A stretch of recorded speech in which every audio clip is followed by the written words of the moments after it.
Bonjour, je m'appelle Alexandre Romagna, je suis père de famille, j'ai 4 enfants, je suis également ingénieur et je m'occupe de l'aumônerie dans la paroisse Saint-Arnoux. Venez avec moi, je vais vous montrer. Dans ma jeunesse, j'ai beaucoup bénéficié finalement des mouvements comme les mouvements Scouts d'Europe par exemple, qui m'ont beaucoup appris, j'ai beaucoup reçu. J'ai aussi des enfants qui étaient forcément dans la paroisse.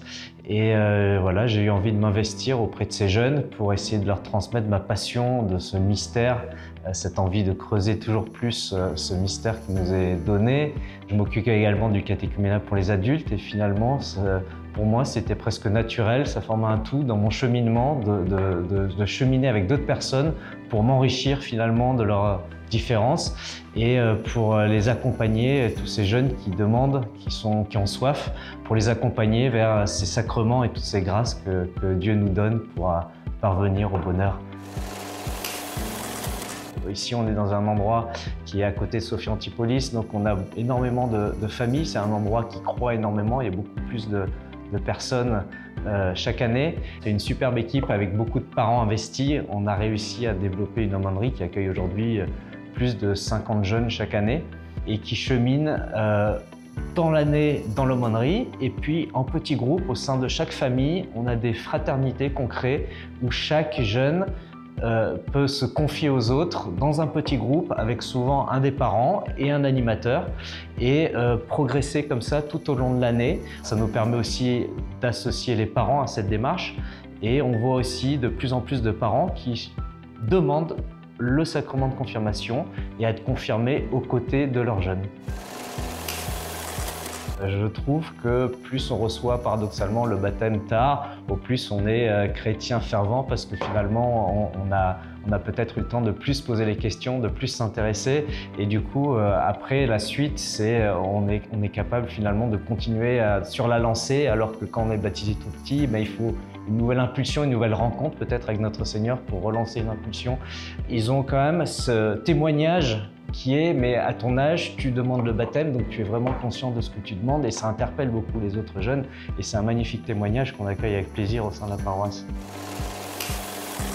Tout l'objectif, ça a été de comprendre un peu comment accompagner, comment trouver une place à tous ces jeunes au sein de la paroisse, au sein de l'église et donc tous les efforts qu'on a pu développer, donc notamment ces petits groupes de communautaires entre jeunes pour qu'ils finalement ils aient plaisir à se retrouver et qu'ils continuent à discuter, à vivre leur foi ensemble. Tout ça, ce sont des initiatives qui justement permettent après que en dehors de l'aumônerie, il y ait cette vie de foi, cette vie chrétienne, cette vie de chrétien actif et engagé qui puisse se développer au travers des services. Tout ça, ça permet finalement que ces jeunes-là, ils se retrouvent en dehors de l'aumônerie et qui continuent, à travers ces propositions qu'on va leur faire, de s'épanouir et de grandir dans leur foi. Nous voici dans un des chalets que nous utilisons pour des temps de partage un peu plus intimes. C'est un de mes temps préférés puisque c'est un temps où on a un peu moins de jeunes, 5-6 maximum, et donc on peut vraiment avoir une franche conversation avec eux et pouvoir vraiment comprendre qu'est-ce qu'ils veulent nous dire, qu'est-ce qu'ils ressentent, qu'est-ce qu'ils cherchent et puis vraiment être capable de poser des témoignages qui leur permettent de finalement réaliser ce qu'ils vivent et de leur faire se poser les bonnes questions. Quel est ce message? Quelle est cette personne qui vient frapper à la porte de leur cœur? On commence par une prière et puis ensuite on a une animatrice qui est très douée avec les vies de saints alors qui va leur raconter la vie d'un saint en particulier puisque ça permet à ces jeunes de s'identifier à quelqu'un. On a un moment pour s'émerveiller sur le thème de la journée, vraiment découvrir comment est-ce que ce thème est présent dans leur quotidien. Ensuite, on a un thème pour découvrir ce que nous dit l'Église à ce sujet-là.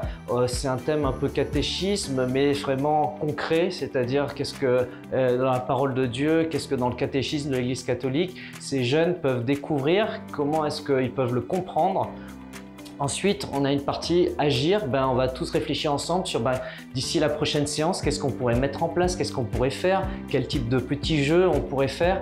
Et enfin, on termine souvent par l'Eucharistie où finalement chacun va recevoir le corps du Christ, ceux qui ont reçu déjà pour la première fois la communion, mais également servir ce moment important de l'Église, qui est vraiment cette Eucharistie, donc servir l'autel, servir l'assemblée, faire une lecture, découvrir, se familiariser avec la messe. On a des sessions qui sont complètement dédiées à comprendre et à se familiariser avec cette messe, qui est vraiment la leur pour qu'ils s'imprègnent de cette messe et qu'ils la vivent autrement, pas qu'ils le repassent passivement, mais qu'ils vivent activement cette messe et la faire aimer la messe.